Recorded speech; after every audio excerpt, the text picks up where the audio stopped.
ನಕ್ಸಲರ ವಿರುದ್ಧ ಎಎನ್ಎಫ್ ಸಮರವನ್ನ ಸಾರಿರುವಂತಹದ್ದು.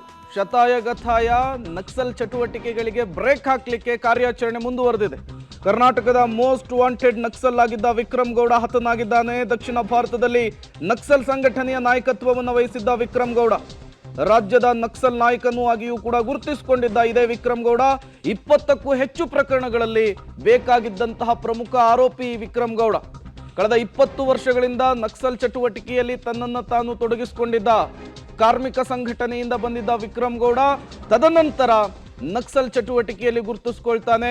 ಕಳೆದ 20 ವರ್ಷಗಳಿಂದಲೂ ಕೂಡ ನಕ್ಸಲ್ ಚಟುವಟಿಕೆಯಲ್ಲಿ ಗುರುತಿಸಿಕೊಂಡು ನಕ್ಸಲರ ನಾಯಕನಾಗಿರ್ತಾನೆ.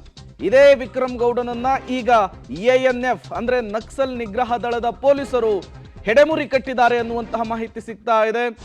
ಎಎನ್ಎಫ್ನ ಎನ್ಕೌಂಟರ್ಗೆ ಗುಂಡಿನ ಕಾಳಗಕ್ಕೆ ವಿಕ್ರಮ್ ಗೌಡ ಹತನಾಗಿದ್ದಾನೆ ಅನ್ನುವಂತಹ ಮಾಹಿತಿ ಸಿಗ್ತಾ ಇರುವಂತಹದ್ದು. ಈತ ಮೂಲತಃ ಉಡುಪಿಯ ಹೆಬ್ರಿ ತಾಲೂಕಿನ ಕೊಡ್ಲನಾಡು ಗ್ರಾಮದವನು. ಈತ ಕಾರ್ಮಿಕ ಸಂಘಟನೆಯಿಂದ ನಕ್ಸಲನಾಗಿ ಕಾಡು ಸೇರಿಕೊಂಡು ತದನಂತರ ಅದೇ ನಕ್ಸಲರ ಗುಂಪಿಗೆ ನಾಯಕನಾಗ್ತಾನೆ. ಬರೀ ರಾಜ್ಯ ಮಾತ್ರವಲ್ಲ, ತಮಿಳುನಾಡಿನಲ್ಲೂ ಕೂಡ ನಕ್ಸಲರ ಗುಂಪಿನಲ್ಲಿ ಈತ ಆಕ್ಟಿವ್ ಆಗಿರ್ತಾನೆ.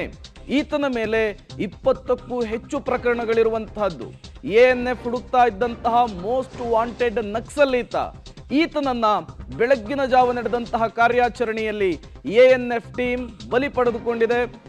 ದಕ್ಷಿಣ ಭಾರತದಲ್ಲಿಯೇ ನಕ್ಸಲ್ ಸಂಘಟನೆಯ ನಾಯಕತ್ವ ವಹಿಸಿಕೊಂಡಿರುವಂತಹ ವಿಕ್ರಮ್ ಗೌಡ ಹತನಾಗಿದ್ದಾನೆ ಅನ್ನುವಂತಹ ಮಾಹಿತಿ ಸಿಗ್ತಾ ಇರುವಂತಹದ್ದು.